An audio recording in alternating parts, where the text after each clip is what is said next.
제가 오늘 말씀드릴 부분은 GDPR 위반에 따른 집행 현황을 공유드리려고 합니다. 우선 GDPR은 우리나라의 법제처럼 그렇게 친절하게 세부적으로 어떻게 해야지 된다라는 가이드를 명확하게 주고 있지 않습니다. 하다 보니 이제 기업에서 적용을 하시다 보면 좀 어려움이 많으실 터인데요. 저희가 생각한데 위반 사례라는 것은 어떠한 실수를 어떠하게 그 GDPR 준수를 위해서 준수를 하기 위해서 여러 가지 제반을 마련을 하였는데 그에 미치지 못하다는, 그 기준에 미치지 못했다라는 판단 하에 내려진 결정이기 때문에 이런 위반 사례를 좀 보시다 보면 이러한 상황에서는 이렇게 준비를 하는 게 더 벌금이라든지 감독기구로부터 이렇게 그 질문을 받았을 때 어떻게 더 응대를 하시기 좀 더 용이하신 베스트 프랙티스의 다른 편이 아닐까 싶어서 일단 요거를 공유를 드리고자 했고요.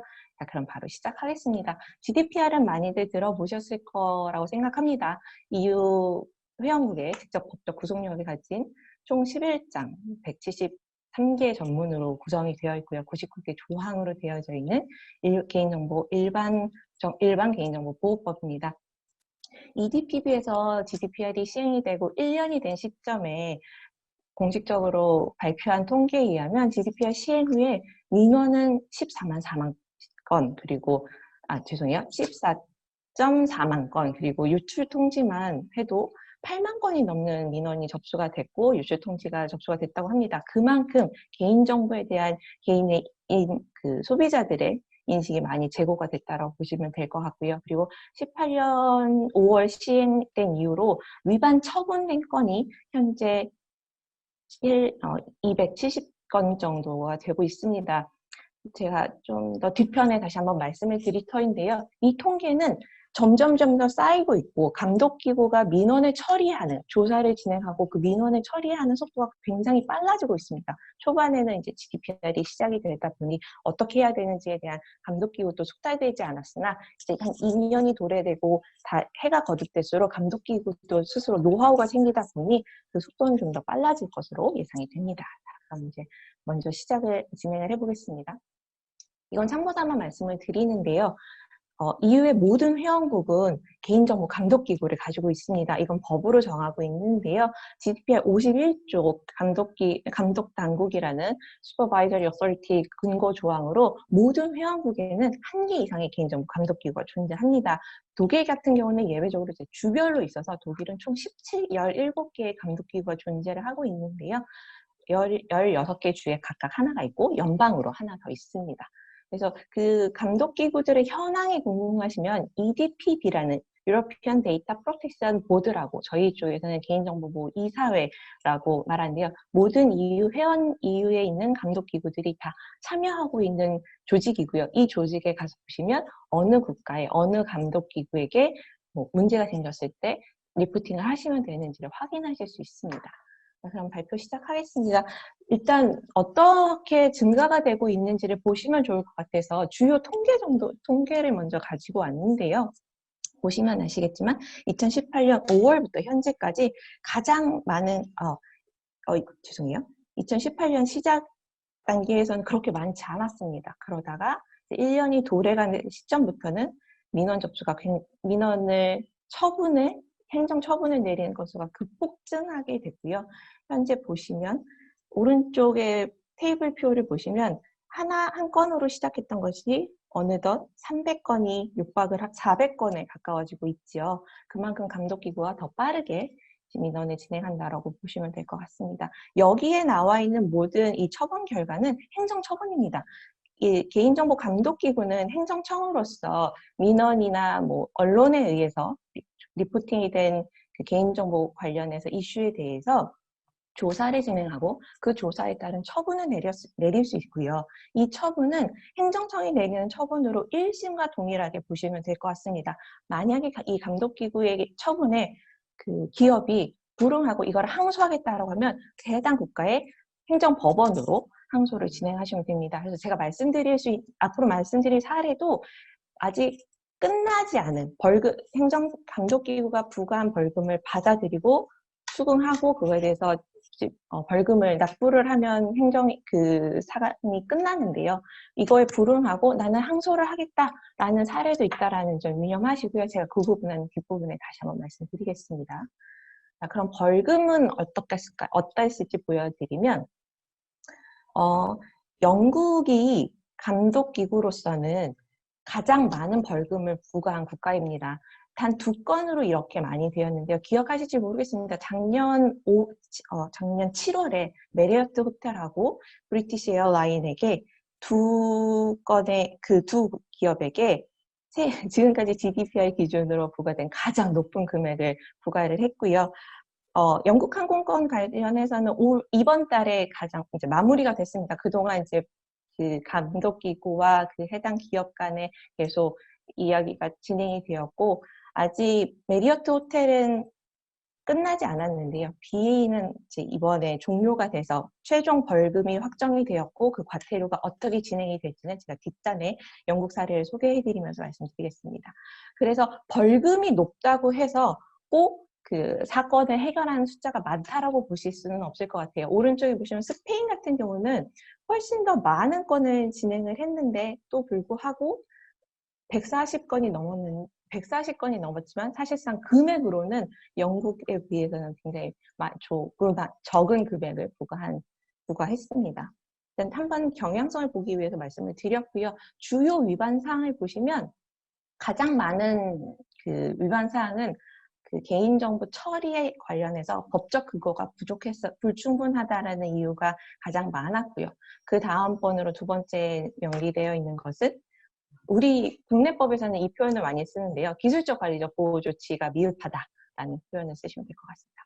그리고 마지막도 개인정보 처리 원칙을 지키지 않았기 때문에 이제 벌금을 부과되는 건데요. GDPR에는 원칙 조항이 있습니다. 5조, 6조의 앞단에 있는 원칙 조항이 있는데 이 원칙은 GDPR 전반에 아울러서 적용되는 원칙으로서 굉장히 GDPR이 가지고 있는 가장 핵심적인 가치가 들어있는 부분이기 때문에 사업자분들께서도 GDPR 준수에 대한 세팅을 하실 때 이 원칙 부분을 굉장히 유념을 하셨으면 좋겠습니다. 그러면 주요 위반 분야는 이걸 보시면은 그럴만하지 싶으실 것 같아요. 아무래도 개인정보 유출이다 보니 개인정보를 많이 가지고 있는 업군에서 위반이 많이 있었습니다. 보시면 이 통사는 개인정보 많겠죠. 그리고 숙박업이나 병원, 특히 병원은 민감한 정보를 다루기 때문에 좀 더 유념하셔야 될 것 같고요. 요즘 커머스에서 개인정보를 안 하고는 이커머스를 하실 수가 없으시겠죠.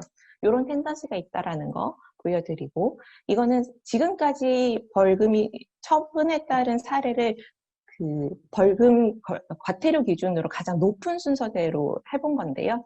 여기에서 많이 눈에 익으신 것도 있으실 거예요.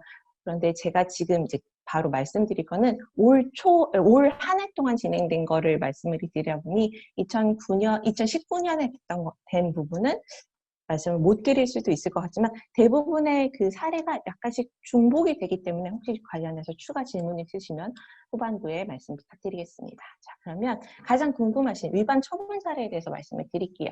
앞서 말씀드렸죠. 영국의 브리티시 에어라인이 이제 작년 7월에 부과되었던 금액에 대해서 이거에 대해서 이제 ICO하고 이 영국의 개인정보 감독기구하고 계속 지속적으로 논의를 했고요.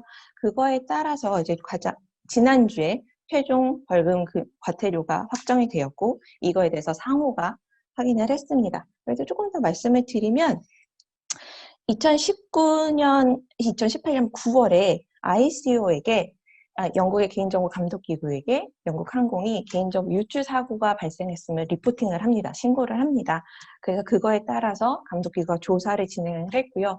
웹사이트 스푸팅이라는 기술을 이용해서 가짜 웹사이트를 만들어 놓고 우회해서 가짜 웹사이트로 그 이용자들이 들어올 수 있도록 하는 그 웹기술을 사용해서 개인정보가 유출이 된 사건이었고요.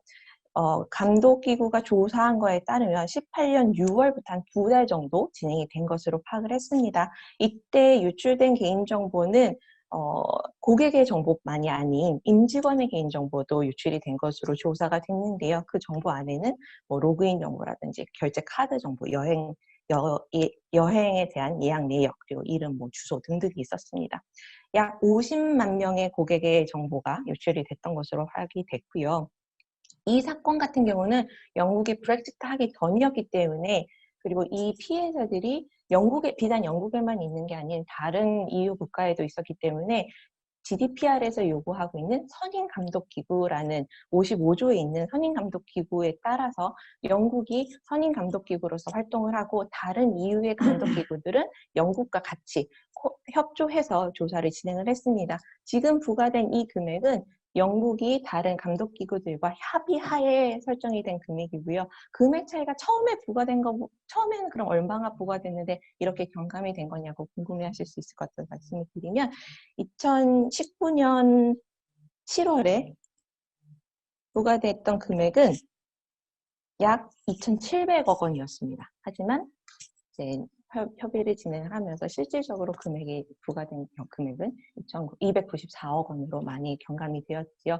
이거는 영국 항공사가 얼마나 적극적으로 개인정보 피해 유출된 이후에 그 피해를 줄이기 위해서 얼마나 노력을 했으며 또 얼마나 개선의 여지를 보여줬는지, 이거에 따라서도 이 과태료 부분은 경감이 될 수 있기 때문에, 혹시라도 나중에 이런 이슈가 있었을 때 더 적극적으로 개인정보를 유출이 되는 거에 대해서 적극적으로 활동하셔서 피해를 최소화하시는 활동을 하시면 벌금, 과태료 책정에 많이 가만히 되실 수 있을 것 같습니다.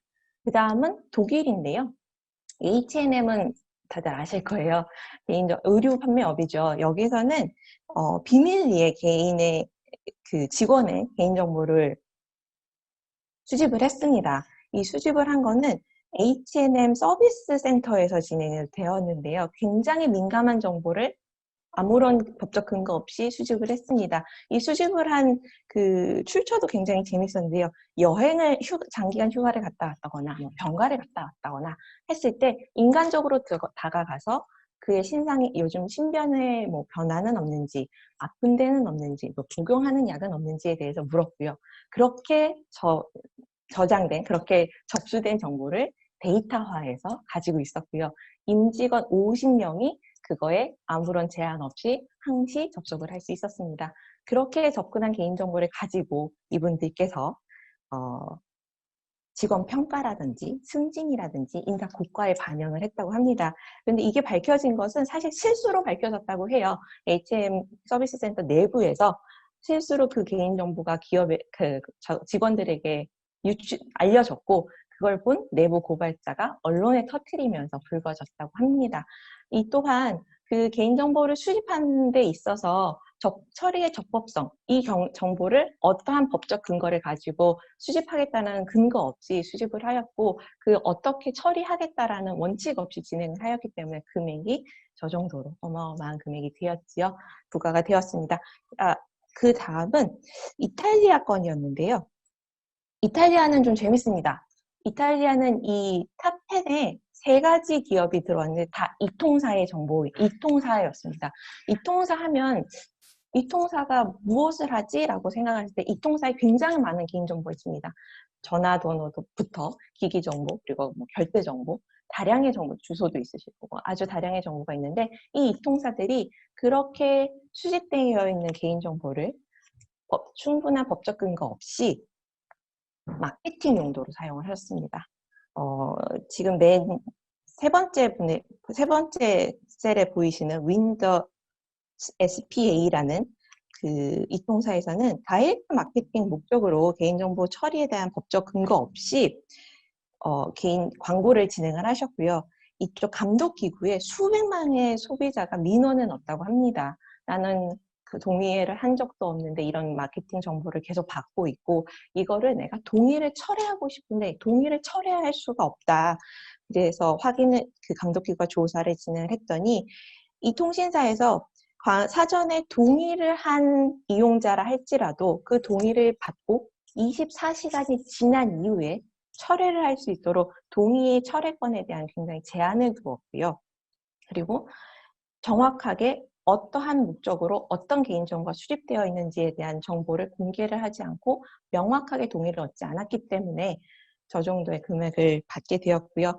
마지막 셀에 보이시는 일리아드, 죄송합니다. 일리아드 이탈리아도 역시 개인정보를 처리하는 전화기에 있는 심카드 내의 지불 정보를 개인정보의 이용자의 동의 없이 가지고 그걸 마케팅으로 사용을 하여서 저 정도의 금액이 부과가 된 사례가 있었습니다. 가운데 있는 벨기에부터 먼저 말씀을 드릴게요. 벨기에는 사실 요 뒤편에 있는 다른 국가인 그 개인정보 삭제권, 이칠 권리에 대해서 정보 주체가 권리 행사한 것인데요. 다들 기억하실 겁니다. 2014년에 유럽 사법재판소에서 모든 정보 주체는 본인의 개인정보에 대해서 삭제를 자신의 이름을 검색 엔진 같은 데서 검색을 해서 그 결과가 부적절하거나 관련 없는 정보에 대해서는 삭제를 요구할 삭제권이 있다. 그래서 이칠 권리를 인정을 했는데요. 그거에 따라서 이 벨기에에 계신 어떤 분께서 자신의 평판에 해로울 것 같은 12개의 기사 링크를 구글에게 송부해서 이 링크를 삭제를 해달라고 요구를 했습니다. 그런데 그중에 구글이 일부는 공익을 위해서 남겨줘야 된다. 그래서 일부는 삭제를 해주고 일부는 삭제를 하지 않았습니다. 그래서 이 감독기구에서 확인을 했는데 이 기사 안에 있는 내용은 특정 정당에 대한 본인의 정치적 의견이 들어가 있었고 더불어서 어떤 특정인에 대한 괴롭힘에 가담했다라는 기사들이 있었는데요.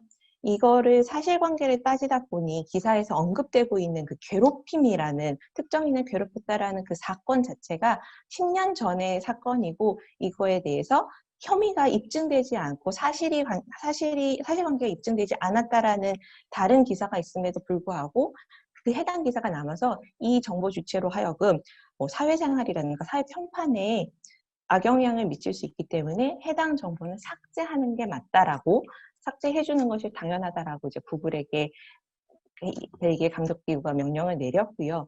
그러면 궁금하실 거예요. 왜 벨기에 감독기구가 구글에게 직접 개인정보, 요 과태료를 부과를 하게 됐지? 구글은 EU에 있는 헤드쿼터도 있는데? 라고 하실 것 같아서 그 부분을 말씀을 드리면 EU에 있는 헤드쿼터에서 그 구글에 대한 개인정보 처분을 받으려면 EU의 아일랜드에 있는 구글 지사의 헤드쿼터에서 개인정보 처리와 관련되어 있는 수집 목적이라든지 어떤 방법이라든지 그런 정책을 세팅을 해야 되는데요. EU에 있는 헤드쿼터에서는 그러한 정책을 세팅을 한다거나 컨트롤러로서의 역할을 하지 않습니다. 하여서 여기에 말씀드리고 있는 삭제권과 관련된 이칠 권리에 대해서 이칠 권리를 행사하기 위해서는 미국에 있는 구글 본사와 연락을 해야 되고 그래서 벨기에가 아일랜드에 있는 감독기구가 아닌 미국에 있는 구글 본사와 직접 커뮤니케이션을 해서 지금 벌금이 부과된 사건이었습니다. 국내 말씀을 드릴 거는 이제 네덜란드 건인데요. 네덜란드 맨 위에 있는 BKR은 우리나라로 따지면 국가신용등록기관입니다. 여기 신용등록을 하여서 그 신용도를 파악을 해서 얼만큼의 론을 받을 수 있는지 이런 부분이 판단이 되는데요. 이 GDPR이 시행이 되고 이 BKR이 개인정보 열람권을 행사하는 정보 주체에게 온라인으로 나의 정보를 접근을 하려고 하면 수수료를 부과를 했습니다. 더불어서 그렇게 온라인으로 하지 않고 무료로 할 수 있는 방법도 열어놨는데 무료로 할 수 있는 방법은 우편으로 하는 경우, 우편에 한해서는 무료인데 그것도 1년에 단 한 번으로 제한을 뒀습니다. 그래서 정보 주체의 열람권을 정보 주체 권리 행사에 대해서 충분하게 제반을 마련하지 않았다라고 하여서 저만큼의 금액을 부과를 했고 이 조사가 들어왔을 때 이 BKR에서 바로 2019년 4월부터 온라인은 전면 무료로 접근할 수 있다. 더불어서 서면 진행권도 1년에 단 한 건이 아닌 몇 건 이상으로 확대하겠다라고 하면서도 이 감독기구가 부과한 이 과태료는 너무 과하다라면서 이 벌금에 대해서는 항소가 진행되고 있는 상황입니다. 또 네덜란드 거는 나중에 저희가 기회가 되면 이제 법원의 판결 이후에 어떻게 결과가 되었는지 저희 홈페이지를 통해서 말씀드리도록 하겠습니다. 그 다음은 독일인데요. AOK라는 건강보험사입니다. 이 건강보험사에서는 2015년부터 2019년까지 광고 목적으로 정부 주체의 동의를 법적 근거로 한 마켓 경품 행사를 진행을 했습니다. 이 경품 행사를 하면서 수집된 개인정보를 정부 주체가 동의한 경우에 한하여서 마케팅에 활용을 했는데요. 그 중에 500명의 개인의 정보가 동의하지 않았는데 마케팅에 활용이 되었고, 이것에 대해서 이제 감독기구에 민원이 들어가서 감독기구가 조사를 진행을 해서 이만큼의 벌금이 되었는데요. 생각보다 500명이면 그렇게 많지 않은데 금액이 너무 큰 거 아닌가? 라는 생각도 드실 수 있을 것 같아요.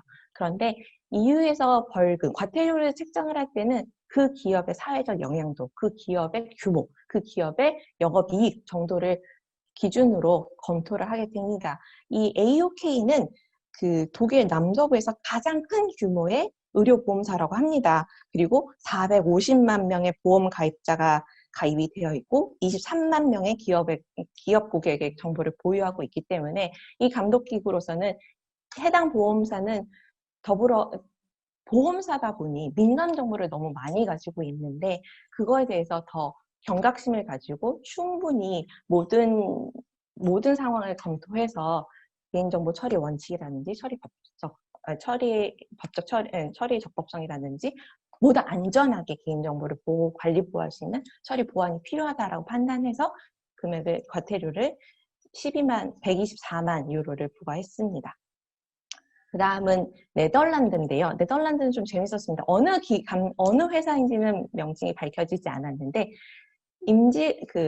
직원의 근태 관리를 지문 정보로 수집을 했습니다. 사실 지문은 정말 확실하게 저 사람이라는 걸 링크할 수 있는 정보이잖아요. 지금 여기 특수한 범죄의 개인정보 처리라고 되어 있는데 이게 민감 정보에 해당됩니다. 이 기업에서는 근태 관리를 지문 정보를 활용을 하겠다라고 정보 주체 임직원들에게 동의를 구해서 했다라고 이제 항변을 했는데요.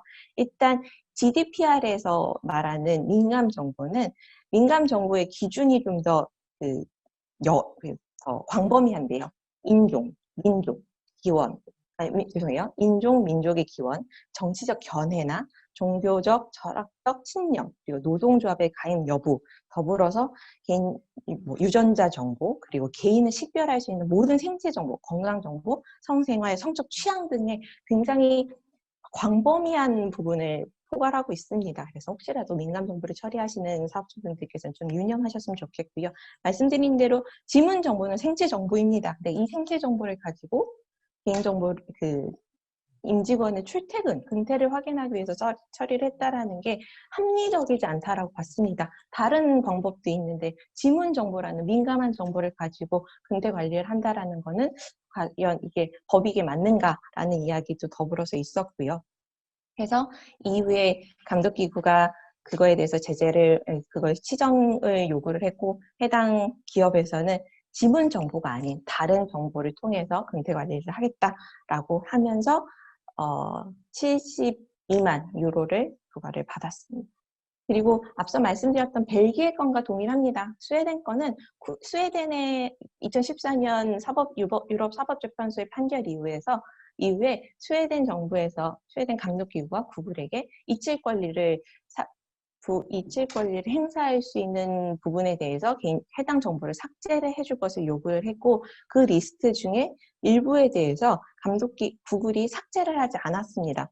사실 요거는 17년도에 스웨덴이 구글에게 삭제를 요구하는 리스트를 전달을 했는데 이거에 대한 이행 정도를 확인을 하다 보니 그 중에 몇 건에 대해서 삭제를 하지 않은 거예요. 그래서 왜 이걸 삭제하지 않았는지에 대해서 공방을 했는데 스웨덴 감독기구가 바라보는 것보다 이제 구글에서는 이거는 개인의 이칠 권리도 중요하지만 언론의 자유, 표현의 자유도 더불어서 보호를 해야 한다라는 주장을 하고 있고 해당 건은 아직 이제 구글이 이거에 대해서 항소를 하겠다라는 입장을 밝혀서 아직 끝나지는 않은 상황입니다. 그리고 이탈리아는 앞서 말씀드린 것처럼 이것도 팀이라고 읽는지 모르겠습니다. TIM인데요. 이 통사는 굉장히 무리하게 마케팅을 하셨어요.